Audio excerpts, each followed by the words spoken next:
እየሰማችሁ ነው ዘመዶች?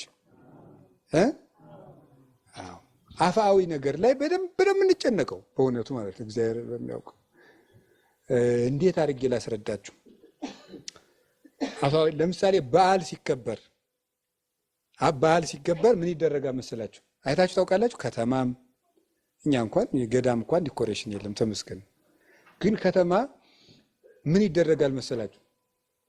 ይሄ ምንድነው የሚፈነዳው ነገር? ፊኛ ይሰቀላል፣ ሰንደቅ ዓላማው ይሰቀላል፣ ድንኳኑ ያሸበርቃል። አሁን ጉባኤ ሲዘጋጅ ተመስገን ነው እንዳትናገሩ።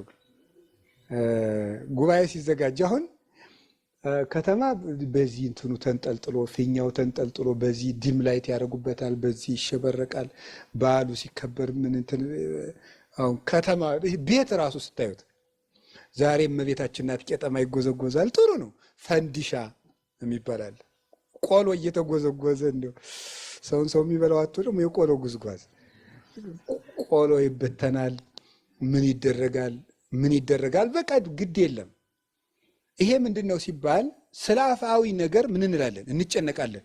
ግን በዓሉ ከመድረሱ አስቀድሞ ዲኮሬሽን ሊሰራላቸው የሚገባ እነማን ነበሩ? እነዚህ ነበሩ። እነ ህሊና እነዚህ ነበሩ መሽጎርጎር የነበረባቸው በፍቅር በትትና በአንድነት በሰላም በእርቅ በዚህ እነዚህ ጽፍረቅ ብለው በዓሉ ሲመጣ የልብ እንቁጣጣሽ ሲሆን ነው ጥሩ። እነዚያ ናቸው መጌጥ የነበረባቸው። የለም እዚያ ውስጥ እኛንም ጨምሮ ማለት ካባው ላንቃው